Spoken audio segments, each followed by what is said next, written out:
Welcome to the Deuce podcast. I'm Brad.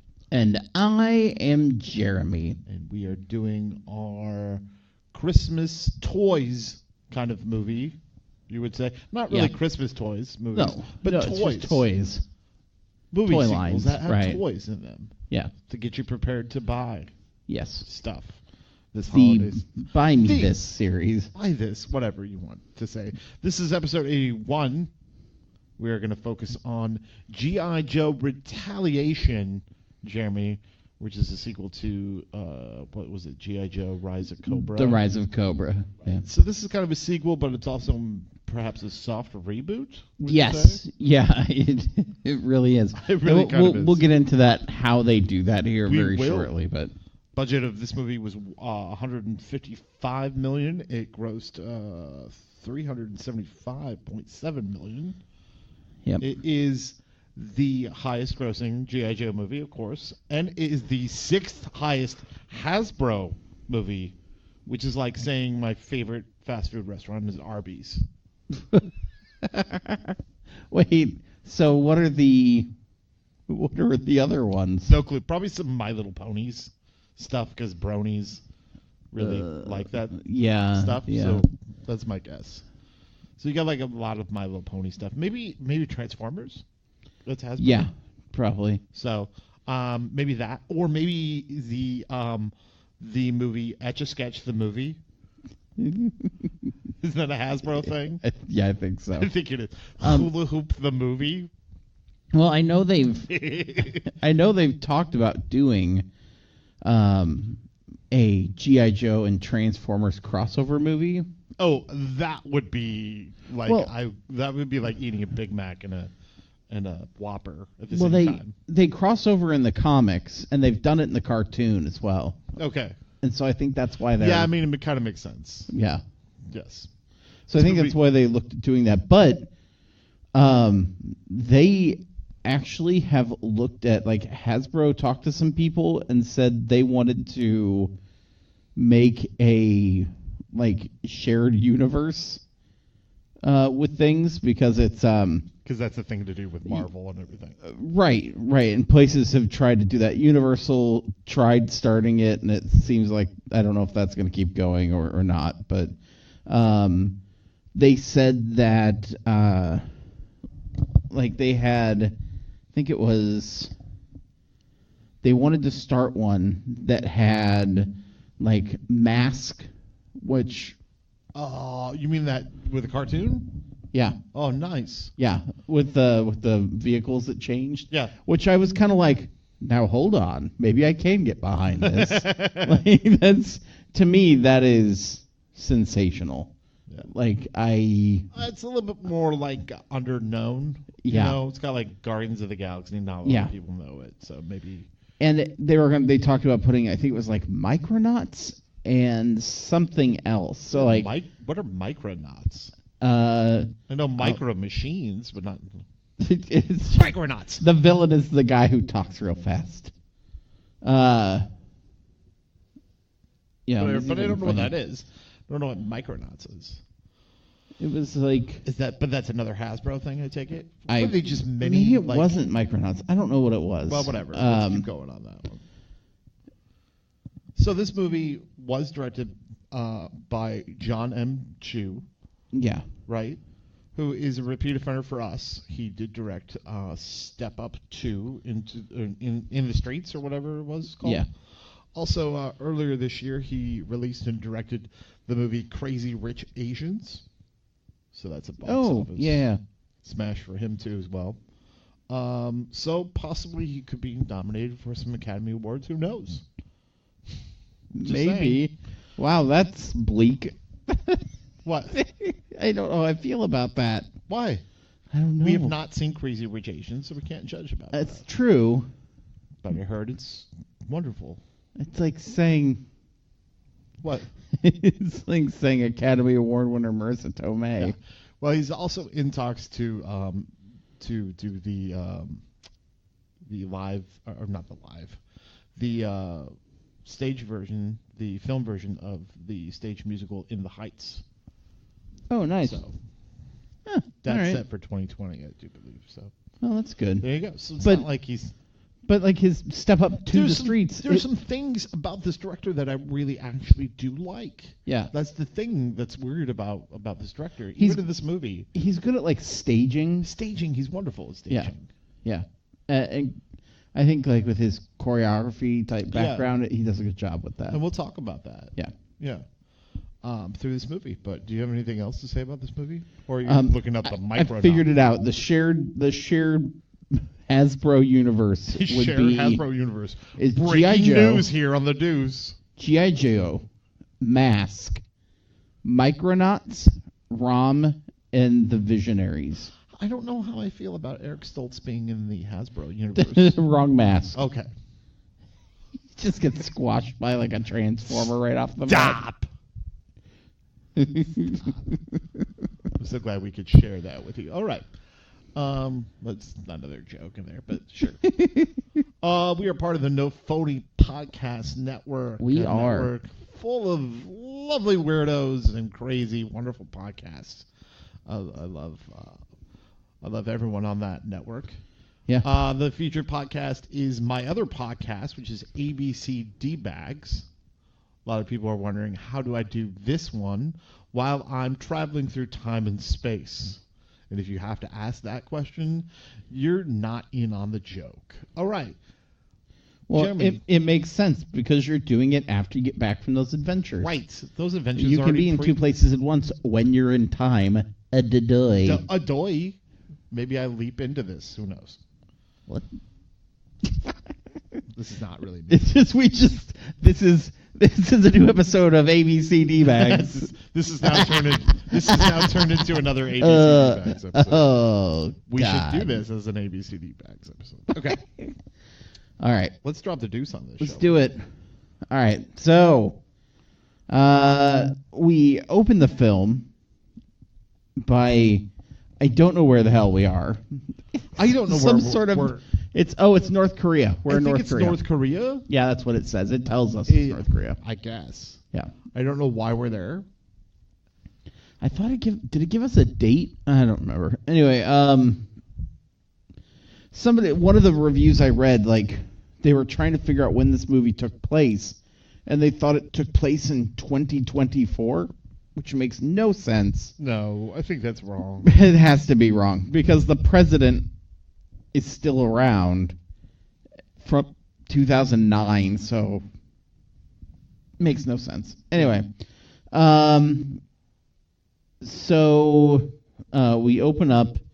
They're at some sort of like prison camp or whatever in North Korea. Is that where they were? I don't know why they were there. They were rescuing somebody. Who? I don't know I don't know. Yeah. I was really confused because it was kind of flipping through pretty fast. Basically, Duke, again played by Channing Tatum from the first movie. Channing Tatum is... I've seen a little bit of the first movie. Yeah. I saw the ending of it on FX, which is probably how you should watch these movies. Yeah, I think that's yes. I think that's pretty safe. Yes, with Rolaids commercials, with Rolaids commercials, or whatever. What commercials do they play on FX? I don't know. Rolos commercials. Sure, that seems right. Sure, Rolos commercials. They haven't had a damn commercial since 1970, but yes, they play Rolos commercials. Well, okay, so Ripcord is nowhere to be seen. Ripcord was in the original one, played by... It's okay. Drawing a blank. Marlon Wayans. Marlon Wayans? Yeah, Marlon Wayans was in the first one. I don't remember this. He played Ripcord. That's crazy. There was... Were they betting on, like, the bankableness of Marlon Wayans? I think so. Well, the Dungeons and Dragons series did the same thing, so... and see how well that turned out. But there's none of that. Scarlet's nowhere to be seen. Breaker, Heavy Duty, any of those guys. We don't see those. Those are like classic characters. Yeah. And they who played integral roles in the first one. Like they were throughout the whole thing. Especially Ripcord. Like that was Duke's best buddy, you know. Yeah. Evidently, that's not the case in this movie. Well, no, apparently Roadblock is his best friend in this movie. It's true. How quickly time forgets, Marlon Wayans. As do we all. So Duke is organizing this operation. There's Mouse. I'm just really confused that Hasbro put all their eggs in the Marlon Wayans basket and said, "Go with it." How is that confusing? Really confused by that. Lots of things have put all their eggs in the Marlon Wayans basket. Yes. Nobody ever learns. G.I. Joe, go. Go, Joe. For my money, a Damon Wayans Jr. basket is much better. That's a better basket, in my opinion, too. Yeah. Abandon the old generation of Wayans. The new ones are here. Please do it. Stop. So, well, this was 2009, so it's almost 10 years ago. Or no, it was over... I've seen Lethal Weapon, the TV show. That's decent, but whatever. Anyway,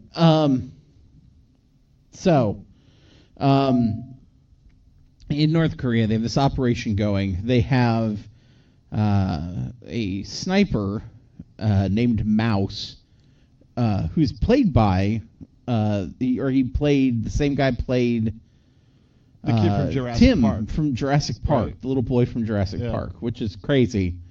It just looks like a big version of him. He really does. He sounds the same. I thought that little boy grew up to be Chris Gethard. But no, not even. So he's going to provide some cover, like a distraction, so that they can get in and get this guy, get back out. So they all kind of, I think they show up there, and so Roadblock and Duke are like, okay, we're going to go over there. Flint, you stay here. So they head on out. And Flint, of course, does not stay put. He goes and wanders off. So they go through. They do all their stuff. Who's the guy playing Flint? Who plays Flint? Yeah, he's very generic-y in this. He was. I thought that was very... I had some trouble with that. Which is very uncharacteristic of Flint. Usually I remember Flint a lot more. DJ Cotrona. DJ Cotrona is the guy's name? Yeah. That's the actor. Sounds like a tent show at Coachella that you go and you have a rave with DJ. He lost out to Benjamin McKenzie for his role on the OC. Really? Yeah. Huh. But he has been in... So he lost out to another generic. Yeah. Generic-y. He's been in... But he'll be in the Shazam movie. Really? Yeah. He's in 8 episodes of Skin and 13 episodes of Windfall. 16 of Detroit 187. 30 episodes of From Dusk Till Dawn, the series, etc. And this has been IMDb, the podcast. Go ahead. I was like, are we going? No. So they go, they break this guy out. Of course, Mouse shoots this teacup somebody's got in their hand, which starts everybody panicking and distracts them elsewhere. Now, is Mouse a character that you remember in G.I. Joe? Okay, so the weird thing is, I swear, was Mouse a character in, or maybe his name was Pad? I can't remember. Mouse Pad was his name in Mouse Pad. Was a character the great in the G.I. first Joe character in the Mouse first Pad. Matrix movie. There was a guy named Pad or Mouse. He was probably gender neutral. He was a probably gender neutral character called Mouse Pad in those movies. I don't know. I don't even know what I'm saying right now. What do you mean you don't know what we're saying? Hold on. So they're breaking him out. Let's just put it this way. I think this is a character that's just made up for the movie. Can we just say that and get away with it? Yeah, probably. Okay. Someone correct me if I'm wrong, but you can if you want. Well, so they... yeah, he is just from live action. Yeah. So they bust out, and of course they're like, "Where's Flint? Where's Flint? We got to get him back." And they're like, "Oh man, you're not gonna believe this!" And Flint has put the G.I. Joe flag up on the flagpole. Yes. so that they know who came and did the covert operation. Go, Joe. It seems kind of like really grandstandy. And just, you know what I mean? Well, you would never do that anyway. Like, if America goes on a covert operation, we're not like, put an American flag out so everybody knows who we are. Are you sure about that? I'm pretty sure. Really? Yeah. They're not going to put their G.I. Joe flag out there? No, they shouldn't if they were. The secret mission. Shh, it's a secret. Put our flag up. Put up the Cobra flag. And there's this weird thing where Roadblock, who's played by Dwayne Johnson. He has these gloves that like charge up, and the palms of them heat up hot enough that when he gets them close to the fence, he's able to melt through the metal to cut a big hole through it. Which seems weird because first off, I guess wouldn't your hands be hot? But secondly, like there's molten metal dripping. Like I don't understand how that didn't get on him. He's The Rock. Let him do it. Yeah. Every movie, because when he first started acting, every role that The Rock was in, he would always do like the rock bottom to people, like it was his wrestling move. And so I always like still to this day watch when he does movies and he does like some big huge move. I'm like, oh god, is he just still rock bottoming people after all these years? Well, yeah, I know a lot of people who've been rock bottoming for years.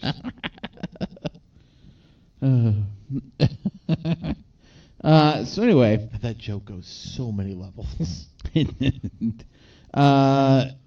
So they have a successful operation. They get out of there, and we go and we see the president, who he played by Jonathan Pryce. Wait, isn't there like a little like where it goes through the credits? Yeah, it gives us like a super expository dialogue thing. And it sounds like a cartoon, kind of in a way. Kind of, yeah. And it says, "These people are G.I. Joes. They are Roadblock." Yeah, and it runs through the team of. It goes through the team of like people. It goes through Duke's team, which is the people we've seen. Right. Plus Snake Eyes, who at this point is nowhere to be seen. Although they've like mentioned him they mention him every 30 seconds. Like they mention Snake Eyes a lot when he's not around. Well, to be fair, they were playing crabs. A lot. That's true. Yeah. Snake Eyes is a ninja. So then it goes through that, and then it turns black. Like the screen turns black for like way too long, right? Like maybe a minute way too long. And we hear Duke and Roadblock, and they're, no, go this way. And we hear like combat, but then they're playing a video game. Yeah, they're playing like Call of Duty or something. House with like his kids, who I imagine are just also the kids that play the kids like Terry Crews's kids on like Brooklyn Nine-Nine for some reason. It might be. They're twins, I think. Yeah. Anyway, but that wouldn't be possible. Oh yeah, that wouldn't be possible. Yeah. So they're playing this. Of course, it's just like one of these scenes where they're talking over each other, and Duke is bad at combat and all this kind of stuff. But he's like, "How can you be so good in the field but bad with a video game?" Just kind of them laughing and having a good old time. But then the Roadblock's daughters come out and they jump on Duke. Like you could tell they're close. Yeah. And they're just like, I think they kind of talk about how they're best friends. Yeah. Even though I thought like his best friend was Ripcord. Was Ripcord. Yeah. No, we don't even talk about Ripcord anymore. No. Ripcord, you're dead to us, Ripcord. Well, but does Ripcord die in the first one? No, he lives. But in the expository dialogue, it doesn't talk about anybody in particular outside of Duke and a few others. But it says after the end of the Nanite Wars, yeah, which okay. There's a whole nanite war. So yeah, we couldn't have. That couldn't have been in the movie. Yeah, maybe that comes between those. Who knows? But I mean, the first one dealt with nanites, so maybe this just continued. But they said at the end of that Cobra Commander and Destro were captured and put in a secure facility where it was locked down. Cobra Commander! Yeah. Yeah! We're gonna blow up the ocean! And like they were talking about how like Storm Shadow is dead and all this kind of stuff because he got killed in the first movie. And we know at the end of the first movie, too, that Zartan, who is the master of disguise, now has nanites in him and can just kind of change at will. Yeah. But he is still impersonating the president. Okay. So we come back to the president who... Jonathan Pryce, by the way, the wonderful actor, Jonathan Pryce, right? Yeah. And who basically gets to play two characters. He basically gets to play himself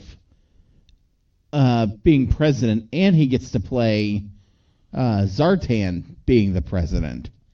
We don't see him a whole lot in this one, but Zartan's played by Arnold Vosloo, who played the Mummy. Oh, okay. So, but yeah, that's who he was supposed to be. From what? The Mummy from what? The Mummy. Oh, I thought it was like, don't tell Mom your babysitter's dead. The Mummy. Oh, the Mummy. Okay. Throw Mummy from the train. Yes, that's correct. Yeah. Owen, you poop. Owen, It's me, Cobra Commander. it's me, Cobra Commander. Don't throw me from the train. You will pay. Bingo, bitches. So the president is like, hey, we need you guys to go get these nuclear warheads out of Pakistan. So you're going to have to go in there and invade and get these whatever in this covert operation.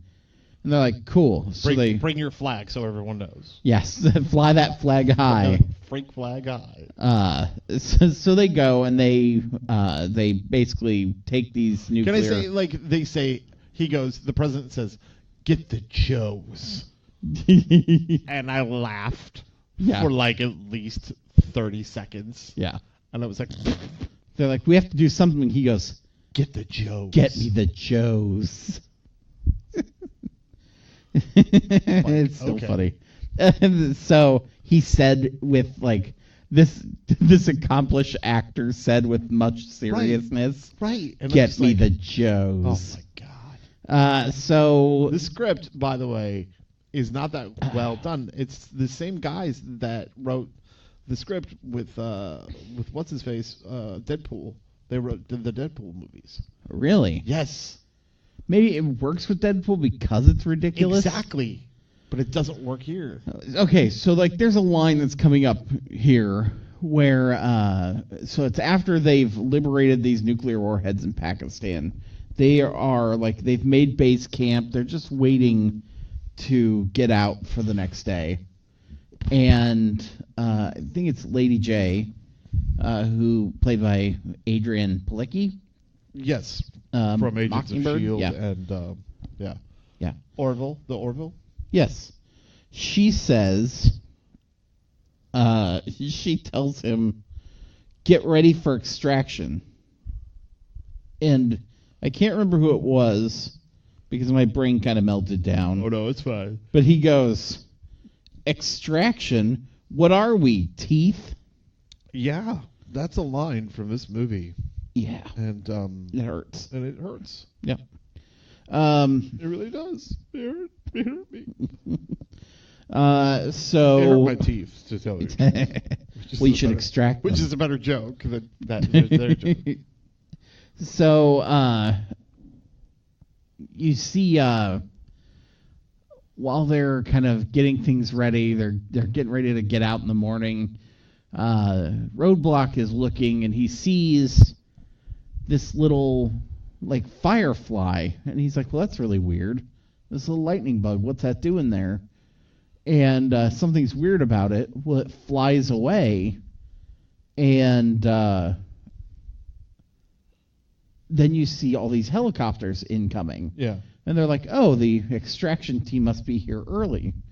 Well, they start just unleashing missiles on them and just destroying them. Right. And like the president, the fake Zartan has gone and seen the president and said, the Joes are going to be out of the picture soon.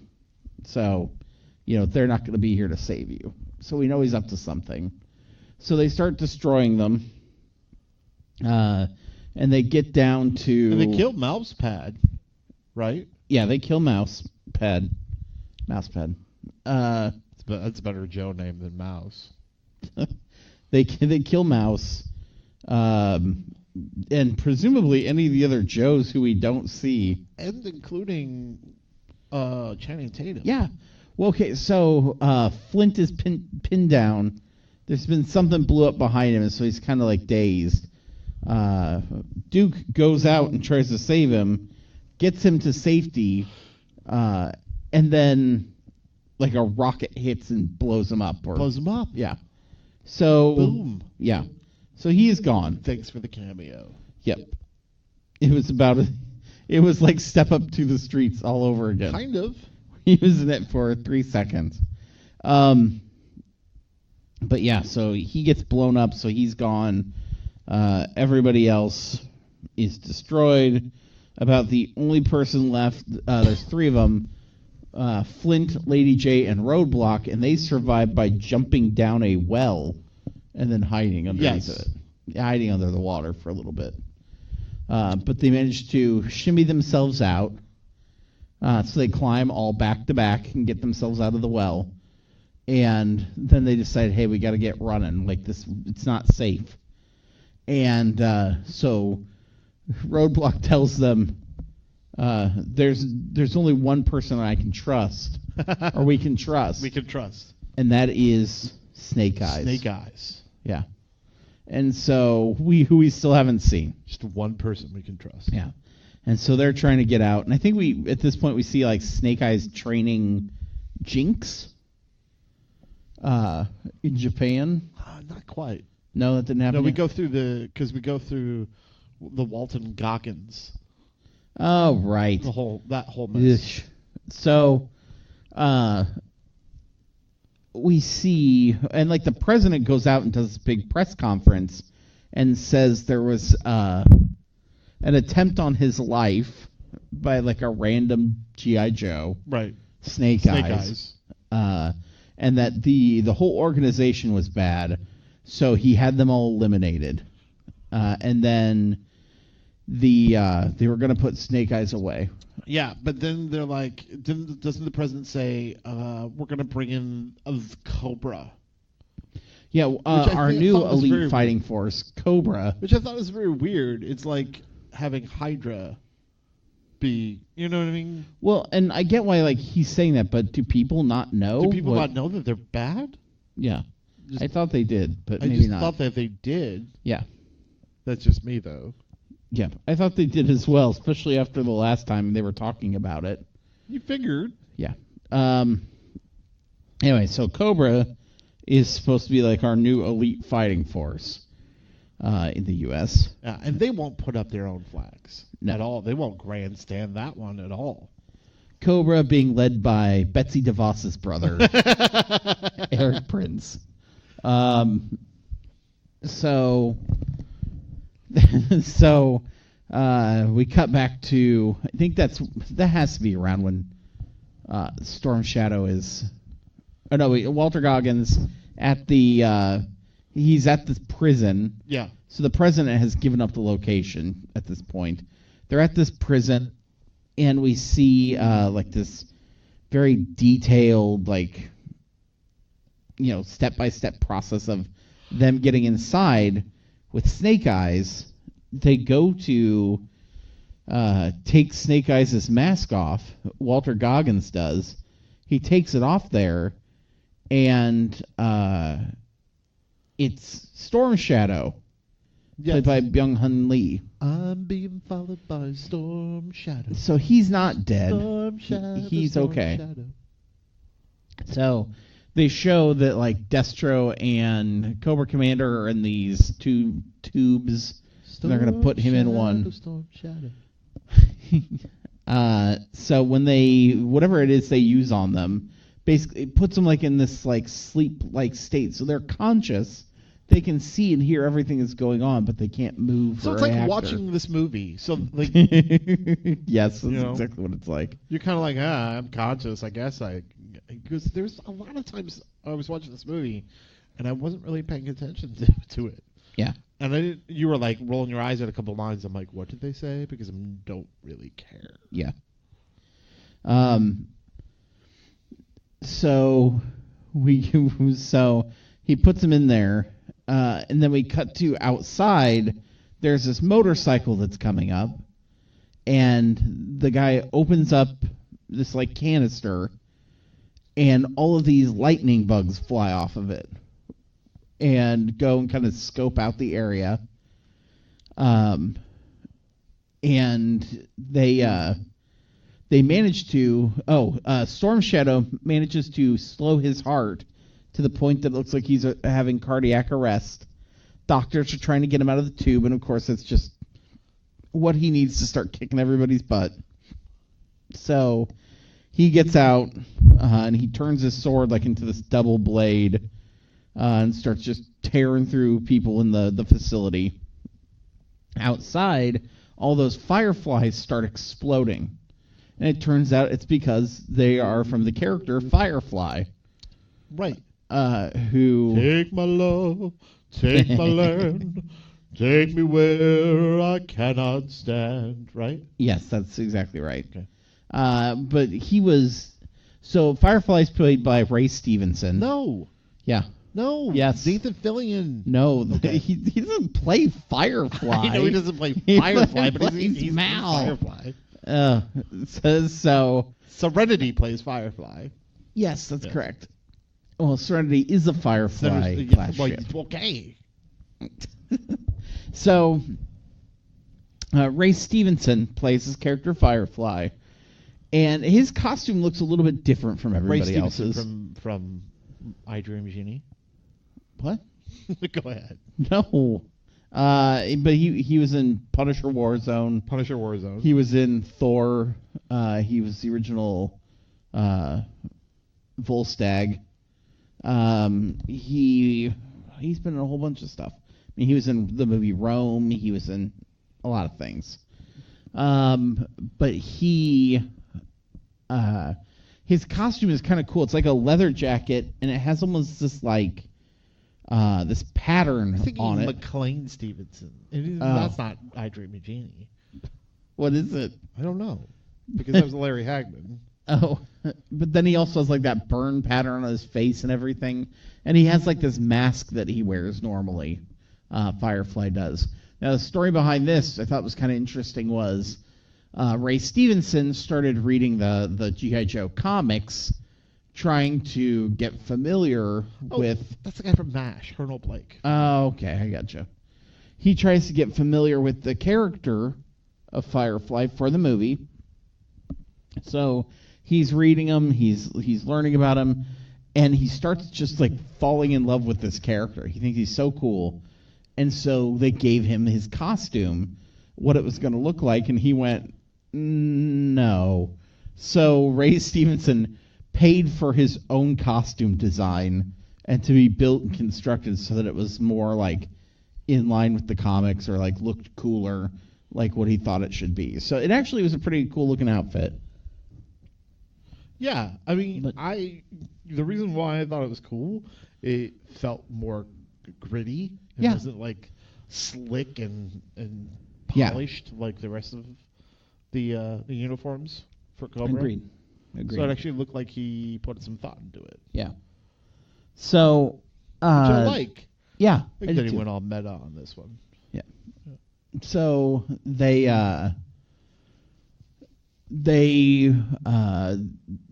managed to break out Cobra Commander, and then the Cobra Commander looks at Deathstroke, and this time he has a mask that looks more like the Cobra Commander hard plate mask. Yeah. Which is great. I love that. Yeah. And he looks at Destro, who obviously is still awake, and he goes, Sorry, Destro, you're out of the band. Yeah, that's what he sounds like. He doesn't sound like. I'm Which Cobra Commander. In a way, I get. Like, you're not gonna. I kind of get it too, but I kind of wish it was that. Or just have it be a little bit more like menacing or more like techno-y sounding or something. To without all the hissing. Although all the technology in Cobra hisses when it opens or whatever, it's like. Yeah. Yes, it does. Yeah. So Cobra Commander, the Walter Goggins almost kills him and Firefly and Storm Shadow. Storm Shadow's back gets burned really bad. And so they're like, take him to the mountains to heal him. Which was a line you laughed at. Well, I felt I was like, what? Like the Lazarus pits? What is that? Like, is that in the? Is that in the cartoon? Where they take him to the mountain to heal them? Well, they have this whole thing about the Ashikage. You don't really the Ashikage clan or Arashikage clan. Sorry, but that's not in the cartoon, is it? Taking him to the mountain, because no one really dies in G.I. Joe. Well, they get injured. Right. There's some freaky ass episodes of G.I. Joe. Yeah. Ever seen the one with like? No. There's one where they go to this village and like, it's like all the G.I. Joes have retired, and then they start like melting because they're like plastic thing. Oh, it's so weird. They're like what replicants. What are you talking about? In the G.I. Joe cartoon. They keep melting? Yeah, like are you talking about like breaking you melted down. your own G.I. Joes? What? You melted your own G.I. Joes? No, the cartoon. The cartoon did that? Yes. That's freaky. That's why I said episodes. I don't call playing with toys episodes. I don't know G.I. Joe that well. I don't remember it very well. I used to watch it, but I don't remember it. I don't remember it very well either. Yeah, it didn't leave that great of an impression with me. It's kind of like Teenage Mutant Ninja Turtles, where there's people that love G.I. Joe that were like, and this character, this character. Oh no, they go after it, man. Like, it is God. A lot of my friends know those characters really well, and I can't keep track of them. I'm like, I don't know, Luck Charm? Which one are you? Yeah. I'm like, I can't keep them. Snowblind, I think that's a guy. No, I thought it was like Snow Job. Wasn't there one called Snow Job? Yeah. Yeah. It's where he's in a parka. Think, like, the writers of he's in a parka and he has this like G.I. Joe, arm flexing action. Do you think maybe at the end of this episode we should do G.I. Joe or Sex Act? Like G.I. Joe name or Sex Act? I think a lot of them. G.I. Joe. You tell me if that's a G.I. Joe or a Sex Act. Snow Job. A shipwreck. Roadblock. I don't think that's called cock block. Sergeant Slaughter. The Refrigerator Perry. Lady J. The Law and Order. Death. Oh, no, I was going to say, what? Dextro? Yeah. Yeah. The Baroness. That is a very. It's a very intricate and fancy. It's a very. Tonight I intend to try pulling off a I just don't know, Baroness. Like, you're flipping through the joy section. You're like, wow, do you want to try the Storm Shadow move?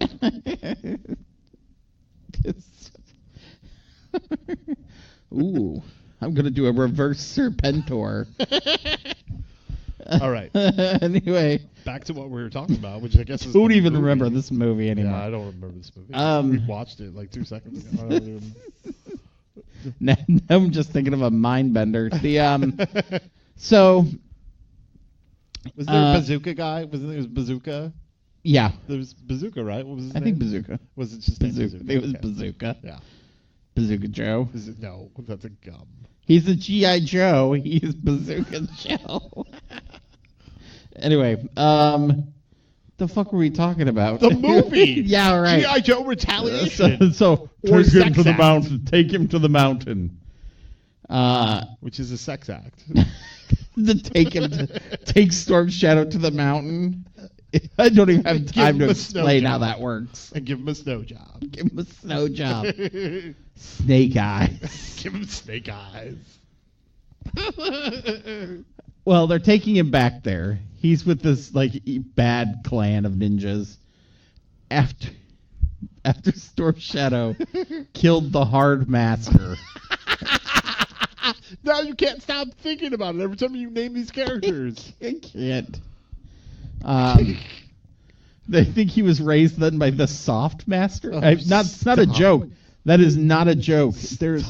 That's not a joke. The characters are the Hard Master and the Soft Master. That is amazing.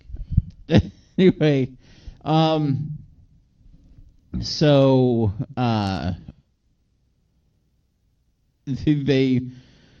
we see Snake Eyes training Jinx, who is his apprentice.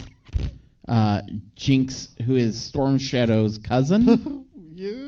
Yeah. Sorry. So they're going to capture Storm Shadow. Yeah, Jinx is Storm Shadow's cousin. So he can answer for the murder of his uncle, the Hard Master.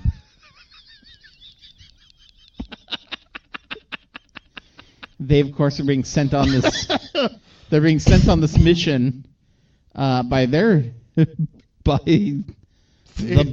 leader of the Arashikage clan. Say it. The Blind Master, played by RZA. Play a card right, it'll be by the Jizza.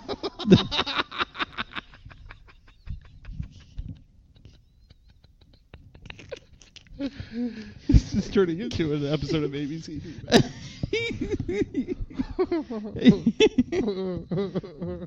Keep going. Anyway, so you see them. No, damn it! Storm Shadow gets his back all healed up by some old woman, which is a reverse.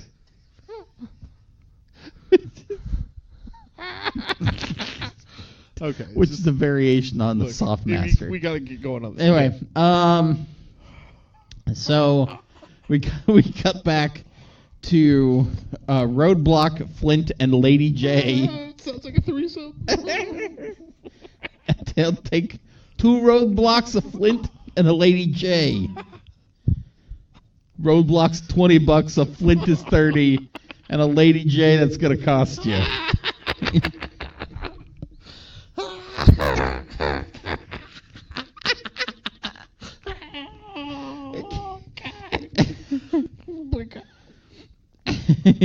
My thing is, it took 80 episodes for me to just crack. I'm surprised it took that long. Okay, keep going. Anyway, so there's this really awkward scene where like Roadblock goes into this neighborhood. So they've managed to get back into the States. They are walking in this neighborhood, and some guy comes up and is just like kind of like threatening to Roadblock, telling him to leave. Roadblock is giving him shit back, and then you realize they're old friends. So he tells him, hey, go to there's like a rundown rec center you guys can operate out of. But then they're like, can we trust him? And he's like, yes. And I'm like, you just got done saying the only person you could trust is Snake Eyes. Are they like, are we sure about this? And he goes, we can trust him. And I was like, can we? Because you just said Snake Eyes was the only person you can trust. The only person we can trust now is Snake Eyes. Oh, and my buddy from back in the day. So they go and they start planning. They don't have very many weapons or anything, but they said, look, we're going to need help. We're going to go have to see somebody. He's one of the only people we can trust. Just add him to the list of trusting people. Trustworthy people. It is General Joseph Colton, a.k.a. G.I. Joe? G.I. Joe. The original G.I. Joe? Yeah, he's based off the original G.I. Joe. Okay. So he... played by Bruce Willis. Played deadpanly by Bruce Willis. You phoned in by Bruce Willis. Actually, I kind of enjoyed that, though. Yeah. You know what I mean? You know what, though? Like, I think he played this pretty much the same thing, but he did it better in Red. Like, that's what it reminded me of, yeah. Yeah, I was just like, in comparison to that, it felt phoned in. Nah, it's fine. So they go and meet General Colton, who he basically is like, well, who are you? And you see him like slowly lower from the ceiling because he's that kind of he's so super stealthy that 3 other highly trained soldiers could not stop him. Yes. Couldn't find him. No, don't get me wrong. He's unbreakable. But look, he is kind of getting a little bit old in his time, and that was really Bruce Willis coming down from, you know what I mean? Yeah. From the ceiling. He wasn't moving in slow motion. That was just how fast maybe he that's goes. what it was.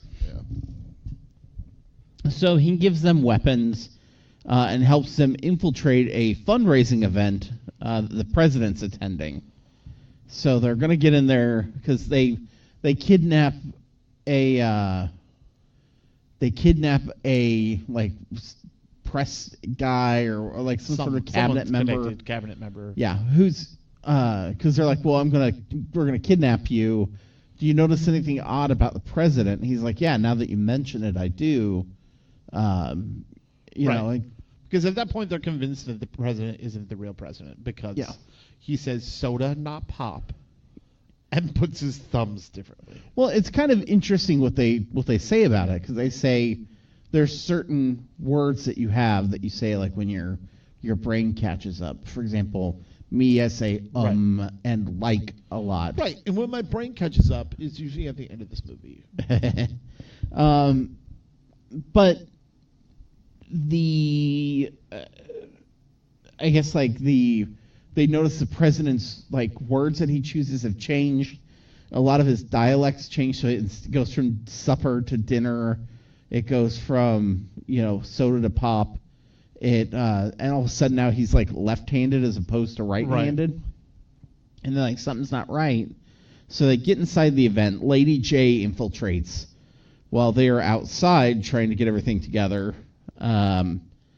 So Lady J gets close enough to steal a sample of the president's DNA right before Zartan's men discover that she's a G.I. Joe. So she escapes. They said, hey, the president's, Zartan is the president, is leaving. So we're only going to get one chance at this. And Roadblock is, like, aiming, getting ready to shoot him. And all the fireflies start showing up. He manages to escape before he gets blown up and gets into this, like, knockdown, drag-out battle with Firefly. Pretty cool. It was actually a pretty cool fight. Yeah. And so they're fighting. Firefly has him on the ropes, but Flint and Lady J managed to hit him with the SUV that they borrowed from Roadblock's friend. But he still escapes on his motorcycle. So he gets out of there. So they're like, okay, we need to do something. So Snake Eyes and Jinx, as they're heading out to go get Storm Shadow, they get like the distress call saying, hey, we need G.I. Joes to circle up. We have an issue. Anybody who's left. Snake Eyes and Jinx, they go get Storm Shadow. And there's this elaborate battle. Yeah.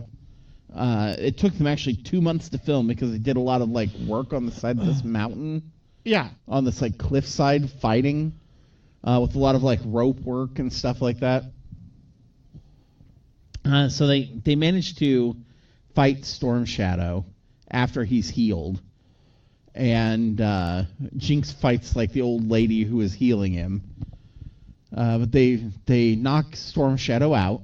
They put him in like a mummy sleeping bag and throw him on a zip line and kind of run away with him while they swing across the mountains. Right. Some other ninjas track them. Foot soldiers. Yeah. So they track them. It's kind of fun. Yeah, it's very elaborate. Well done. Mm-hmm. And it's very elaborate. They went through a lot of painstaking, action with it. There's a lot of, they get into a scene where they're just basically swinging back and forth, trying to knock each other off or trying to, cut each other's ropes or whatever.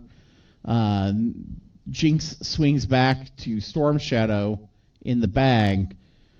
Snake Eyes causes an avalanche, which knocks down all the other ninjas, but he still manages to swing back to safety. Yeah. So they take him and they head back to Japan. A lot of it was like there was shots that I was like, how did he do that? Yeah. Like I'm like, was it green screen? Because part of it looked like it was, but then you could tell part of it wasn't. Yeah, I think they did a combination of it. But it was a good combination. Like it didn't it kept me guessing. Yeah. Obviously the avalanche was, but besides that, do you know what I mean? Yeah. So they come back with Storm Shadow. They go back to Japan, and they were like, "You're going to answer for the murder of Hard Master." Yeah. And so I know that the RZA is into this and everything, but like RZA as Blind Master is just awkward to me. Kind of. Because he really was not that good of an actor either, and so it was very, very strange. Yeah. But they have, they said, this is a sword used to kill Hard Master, your sword, and, let's, here we go. Let's defend yourself. And so he's like, that's not mine, and grabs the sword to fight Snake Eyes. The sword breaks, and he goes, see, this is not Ashikage's or Arashikage's steel. It would not have broken like this. He's like, this is a forgery. And they're like, really? Really? So, well, it wasn't Snake Eyes who would have done this. Like, nobody else had the motive. Who had the motive to do this? And then he realized that the other master, the guy who found him and took him in and turned him into this like weapon of destruction, they were like, he was already an angry boy, and this guy just capitalized on that and turned him into a weapon. And he goes, well, who would have had the motive for that?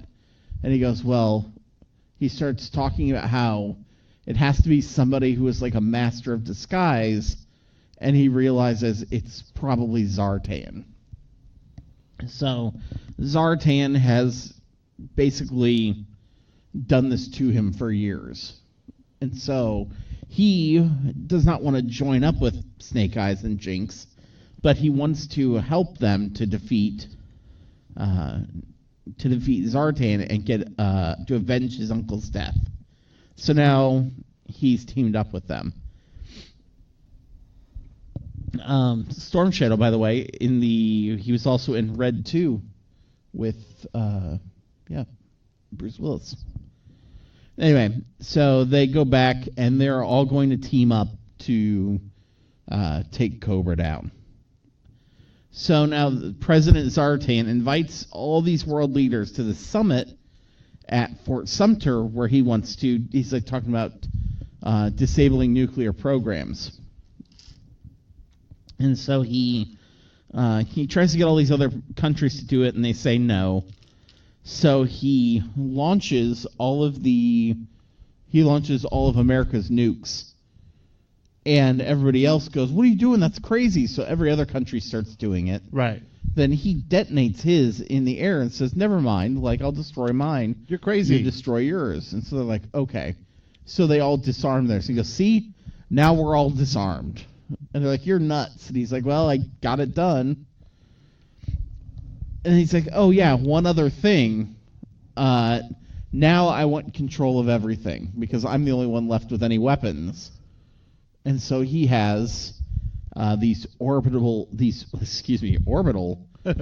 platforms. It's called Project Zeus. It's a kinetic bombardment weapon that he can basically drop these giant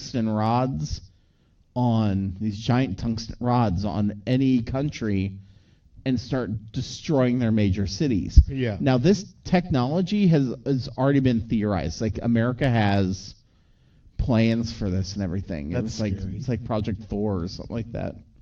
But, like, the Air Force had something. You figured they call it Thanos and not Thor. Well, because Thor was more than just a Marvel thing. Thor was... I know.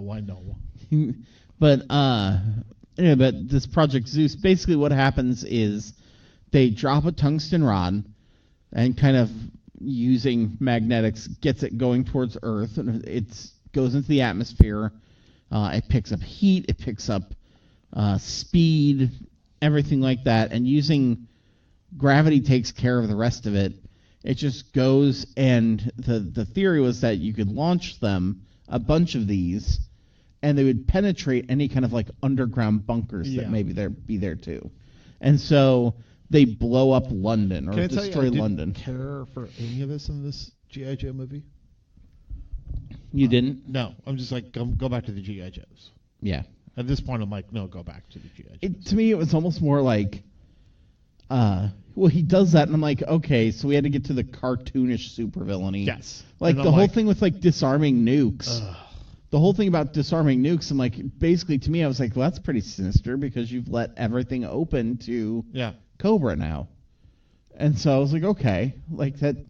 A lot of this, you have this megalomaniacal personality who gets to be president, and he's blowhard, he's angry, he basically is picking fights with people. Who are we talking about? I don't remember what's happening. Okay.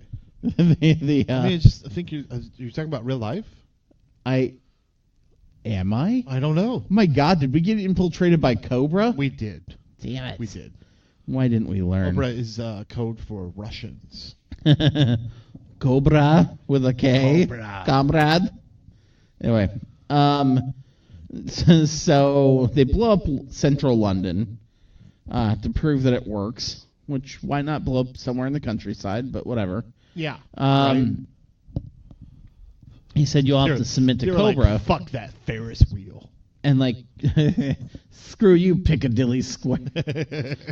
So the Cobra Commander shows up. No, just do Karloff instead. Cobra Commander shows up, and the basically he's talking through everything, saying you're all Cobra wants it all. Sorry, you work for us now.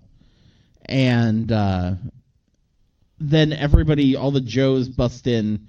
Well, so they give like General Colton has like a tank in his garage. Sure. That Roadblock gets to drive. Right. Him and Lady J drive around like just like El Camino. Yeah. Right. Yeah. Trying to like mowing down all these guys so they can go rescue the president. Yeah. And then Storm Shadow and Jinx, infiltrate the... Didn't know Lady J's first name was Brenda, by the way. Is it really? No.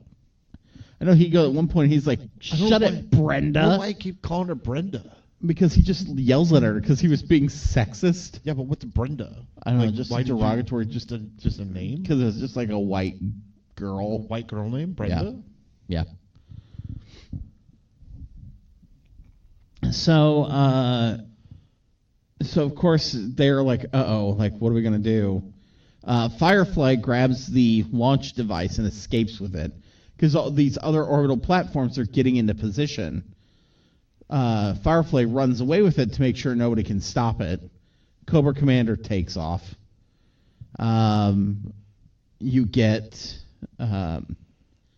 Storm Shadow chases down Zartan. Or is like coming after him. And Zartan's trying to slink away, but doesn't. And then you see Roadblock starting to go after Firefly. So he's like chasing him down in this vehicle and like mowing through other vehicles. There's this one weird part where like he's driving and you see him smashing through some dirt and stuff. And of course there's dirt flying up into the into like the window. So he's like spitting out grass and Right. dirt. Yet they're firing these giant, like large caliber bullets at him that are all just bouncing off. So like dirt can get in the cabin, but bullets just ricochet off. No. And they are clearly like toys that kind of like prop up to do stuff. They're weird vehicles that basically are toys. Technically, the G.I. Joes always had weird vehicles. They did. With big guns. Yeah, they did. You know. The This is where we rescue the president. So yeah, they rescue the president. They have his name Xandar, who is the president's guy, who is another one of his people, like the guys who could change their faces. Sure. He's got the president, and he's like, I'll kill him. I'll do whatever. So Lady J shoots the president in the arm, so that he drops, so that they can kill him then, Xandar. But the president's like, yeah, I'm fine, let's go. They get out, so they can go tell everybody what's happening. Storm Shadow, Storm Shadow chases him down, and he's like, how could you do this? How could, whatever? And he talks to him and stabs him through the heart and kills Zartan.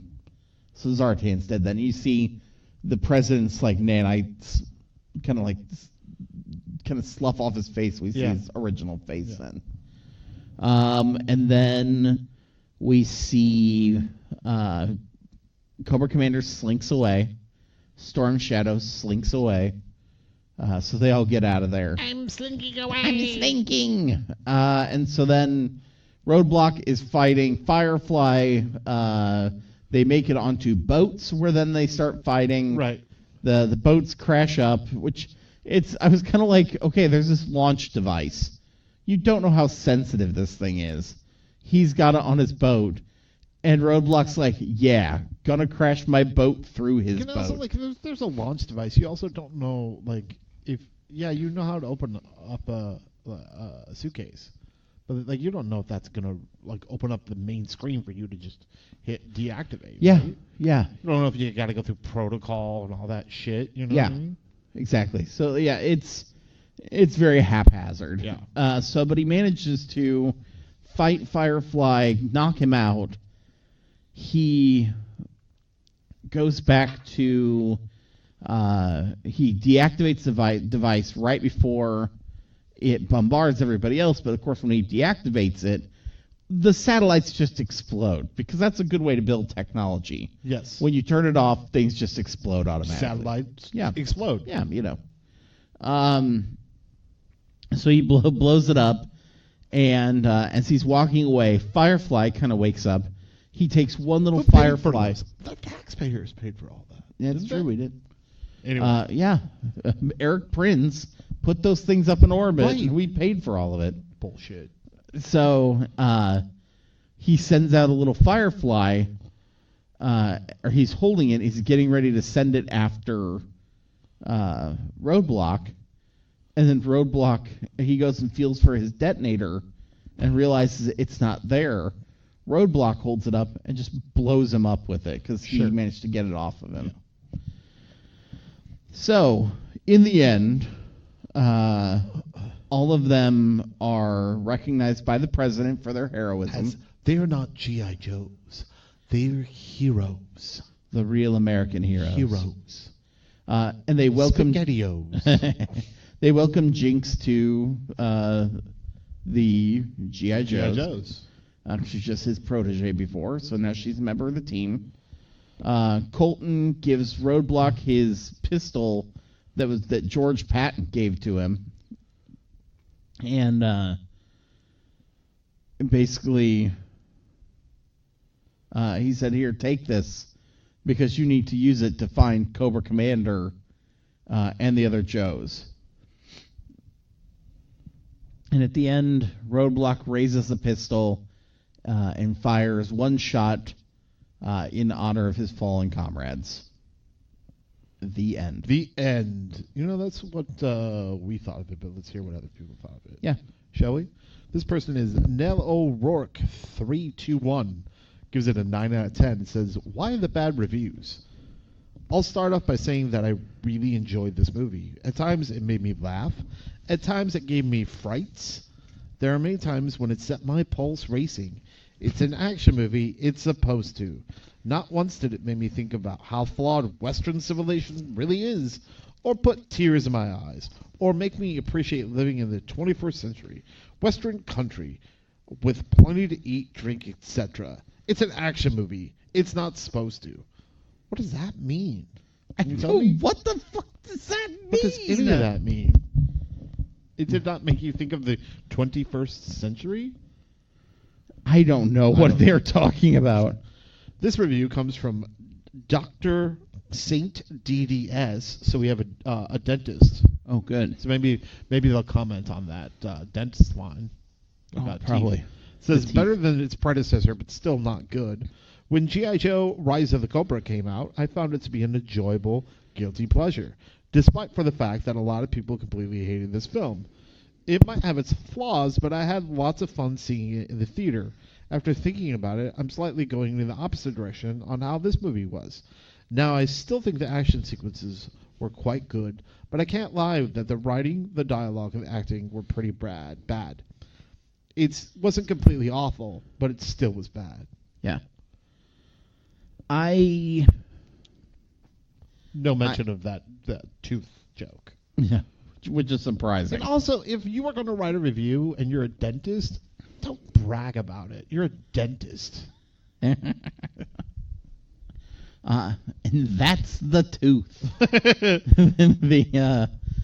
No, so I kind of agree with his thing. Like, I thought the first movie... So I was excited to see the first G.I. Joe movie. And when I saw it, I was just more angry than anything. And then this one, like, I was like, I'm not going to see it. As a matter of fact, I was kind of pissed off. Like, even though I didn't like the first one, I was like, what? You kill off the main characters. And that made me a little pissed. Like, I don't like when that happens necessarily. Like, one character is one thing, but when they're like, no, it's cool. We're just going to wipe the slate clean. Yeah. That's a pretty ballsy move. And so I was like, I probably won't see it. Watching it here, it's like you had good actors. You had great actors. Yeah, with the exception of Flint. I thought people were pretty good. He was just, and he wasn't even bad. He was just flat. He was just flat. But you had all these great actors, and you have great action, and you have like kind of this good cinematography. Yeah.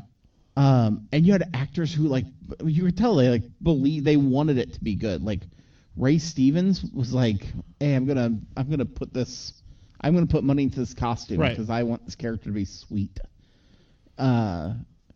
But the script was the script lacked so bad. Oh my god. And I get it. Like, I don't know what it's like to write a script for some Hollywood blockbuster. But this script was but it was pretty rough. Like, some of those jokes were painful. Oh, there was one time I didn't laugh once at any of these jokes. There was one time when like The Rock was there, Snake Eyes got the jump on him. He's like, "Am I getting faster than you, Snake Eyes?" And you look down and there's like a sword like right against his belly, like Ray would have killed him already. And he goes, "Damn ninjas!" I was like, "What?" It was just such an awkward line. I mean, there's just tons of those in there that were just so weird. Yeah. And I kind of agree. Like, I think it had the potential to be a really good movie, but it suffered at the hands of the script a little bit. So that's what I think. But why don't we do this? Let's get into our questions. Oh, okay.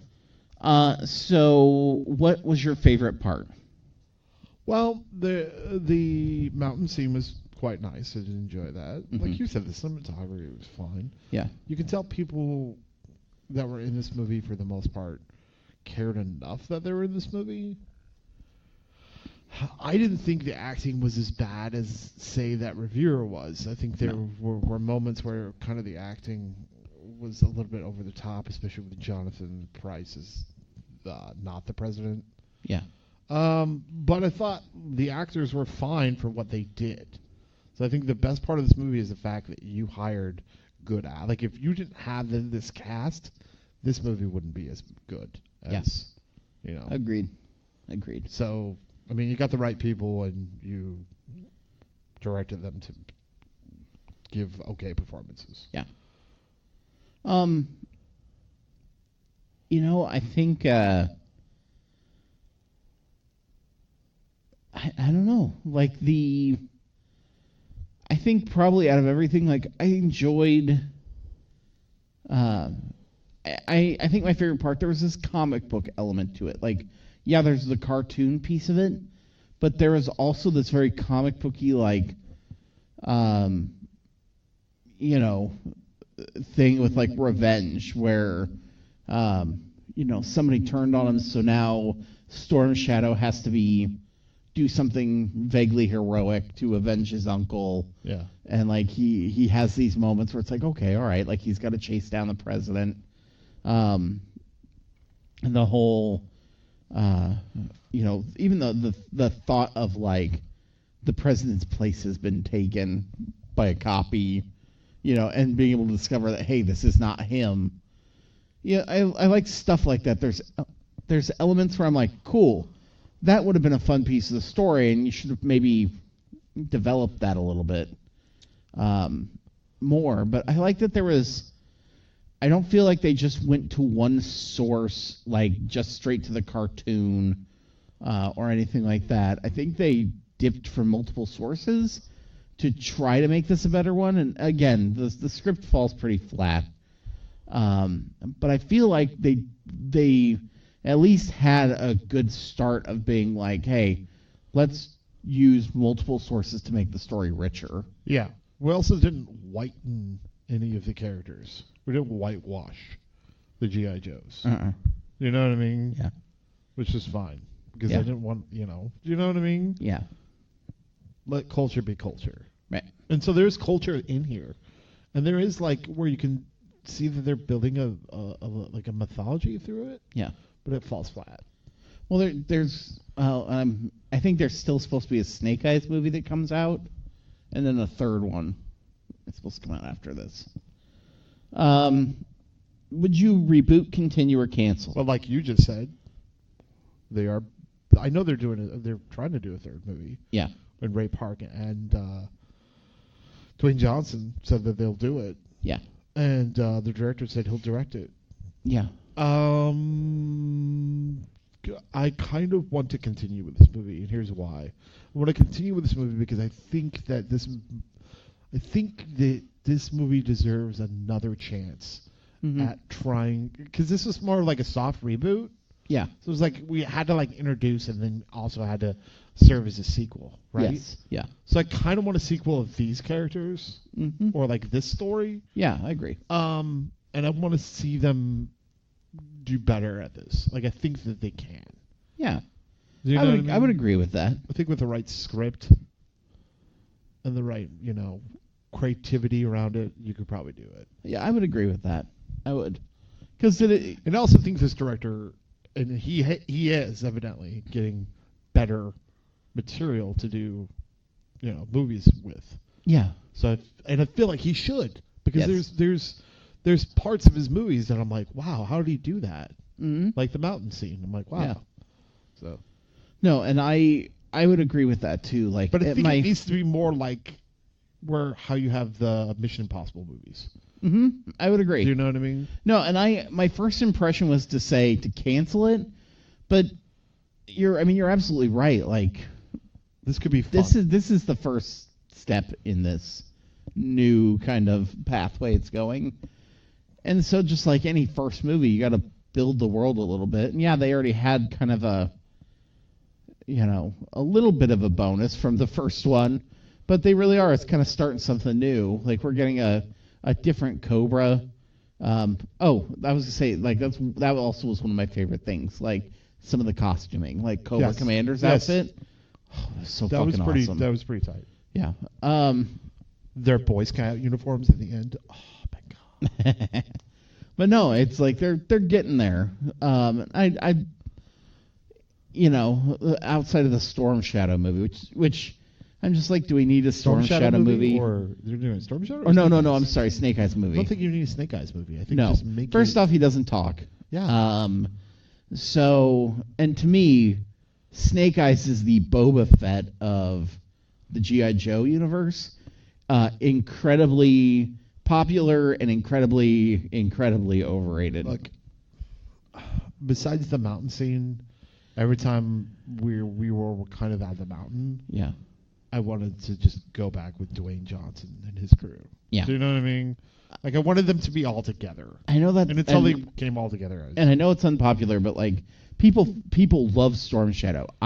Snake Eyes. Damn it! they both suck. So no, people like those characters, right. And I just never get into it. What's our next question? Do you think it stands on its own? No. Because I'm like you said, where's Ripcord? Yeah. There's no mention of that. Yep. There's no mention about why we have Storm Shadow back. Yeah. Like, why wasn't he dead in the first movie? I swear he killed him in the first one, or maybe he still slunk away, and that was. Do you know what I mean? Yeah. I'm confused about the president. If I haven't seen the first movie, is he the president of the first movie?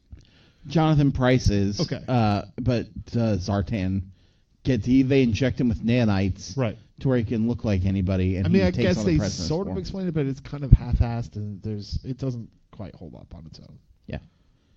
I also, it's, and even though they kind of like give you that expository piece, yeah, it really doesn't tell you much. Not really. I was like, nanite wars? What you say? And like, they show some pictures of characters as it goes by and some names. Like, I saw a Major Blood's name, and I saw somebody else's, and I was like, wait, what? As it like flew by on the screen. I don't think it stood on its own very well either. No. Like it was halfway there, but not enough. Does it make you want to watch the first one? Surprisingly, it kind of makes me want to watch the first one. It kind of makes me want to. This movie does. I know that these characters aren't necessarily in the first one, but it kind of makes me want to see the universe in a complete, way. Do you know what I mean? I don't know if that makes sense. Yeah, no, I understand. Now, I know, like, if I had never seen... I can't go and say, continue going, if I don't tell myself I want to see the first movie. Okay. Do you know what I mean? Now, knowing what I know about the first one, and, like, having seen it, it does not make me want to go back and be like, yeah, I'm energized to see that again. Right, but that's not what the question is. Right. If I had never seen it before, I think I'd be like, yeah, I want to go see it. But I also think I would be super disappointed. Yes, I think I'd be disappointed too, but it makes me want to. Yeah, I understand. I'm not going to lie. Sum your experience up in 2 words. Rewrite. Meaning the script should rewrite be 1 word. Rewrite is like and then write. Rewrite right. How about that? Or rewrite again. Okay. Yeah. Rewrite right means that you gotta rewrite the script, man. They gotta make sure like you get this script right. Yeah. Do you know what I mean? Yep. Don't just throw something together because you think it's funny or you think this is gonna make someone laugh. Make it universal. Like, I don't see how any of these jokes were funny. And if you told me that these were the guys that did Deadpool, I would have said you're out of your mind. These aren't the same Deadpool guys. Yeah. You know what I mean? Yep. But again, I think it works with Deadpool. It doesn't work for G.I. Joe. Agreed. I think my 2 words are extracting teeth. Because it makes you want to pull teeth. Reverse Duke. Which is a nice sex act. No, extracting teeth. And I think it's because it's like, look, sometimes it's got to be done. You know, you'll appreciate it afterwards when you have a better smile. But like at that moment, like getting your teeth pulled just sucks. And so like it's kind of what this was like a little bit. It was like, I know there's going to be some things that pay off in here and some things that I will enjoy, but I had to endure a lot of awkward and painful pieces to get that stuff. So that's why I go with those two words. Yeah. Yeah, I mean, I don't blame you. I mean, it made me want to pull my teeth out. Yeah. So there you go. You've been Deuced on G.I. Joe Retaliation. Please send us your favorite G.I. Joe sex acts to the Deuce podcast, or where can people find us where they can send all that? So you can find us on the deucepodcast.podbean.com, iTunes, Google Play, Stitcher, like any of those podcatchers. You can also find us at the nophonynetwork.com, us and all of our other partner podcasts. You can get us on Facebook in our group, and you can also get us on Twitter at the Deuce Podcast. And if you do tweet us your favorite G.I. Joe sex acts, please use the hashtag GI Blow. GI Blow. Please do that. I think there's a lot of people on the No Phoning Podcast Network. That's my challenge for you guys. Hashtag GI Blow. Yes. Yes. And remember, I have already claimed reverse Dextro. Destro? Yeah, Destro. Yeah. Okay. Yes. Is that where I wear the silver mask and the? Okay. Yes. That's where you give someone the head, but you're wearing your braces. Oh no. Okay, there you go. Okay. Oh God. And that was more graphic than you should at the end of this movie, or end of this podcast.